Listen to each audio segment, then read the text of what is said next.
Bihar NDA में भले ही अंदरूनी खींचतान जारी है, लेकिन दिल्ली में गठबंधन को लेकर नई सुगबुगाहट तेज हो गई है।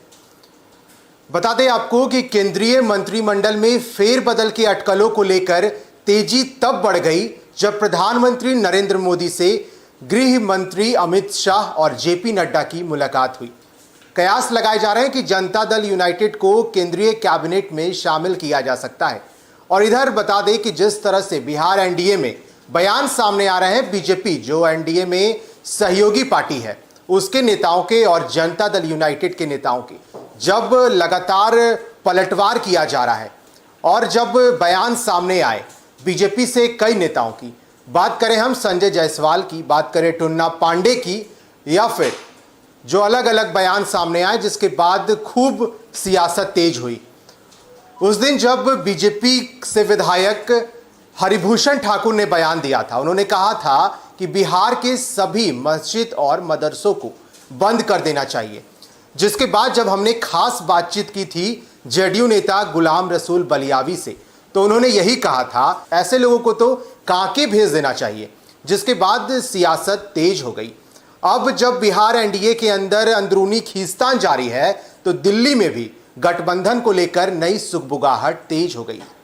जनता दल यूनाइटेड को केंद्रीय कैबिनेट में शामिल करने के कयास लगाए जा रहे हैं। सूत्रों की माने तो केंद्रीय मंत्रिमंडल में जेडीयू को जो मंत्री पद देने पर विचार किया जा रहा है, दरअसल साल 2019 में जब लोकसभा चुनाव के नतीजे आए थे, तब जनता दल यूनाइटेड को बीजेपी की तरफ से एक मंत्री पद का ऑफर दिया गया था।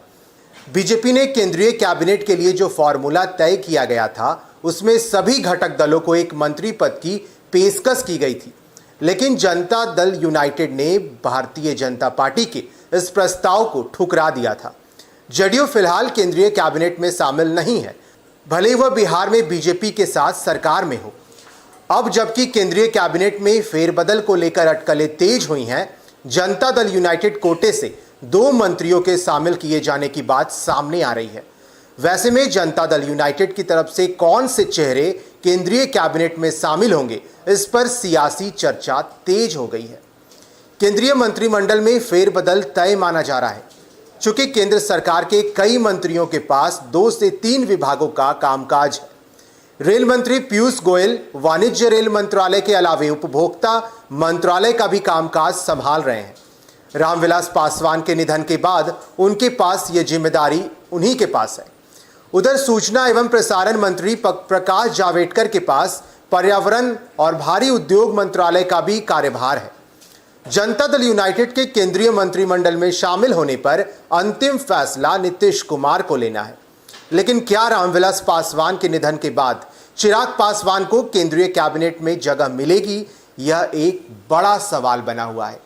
अब देखने वाली बात होगी कि जब दिल्ली में गठबंधन को लेकर सुगबुगाहट तेज हो गई है और प्रधानमंत्री नरेंद्र मोदी से केंद्रीय गृह मंत्री अमित शाह और जेपी नड्डा की मुलाकात हुई है, तो फिर बिहार के एनडीए में क्या कुछ फर्क पड़ेगा?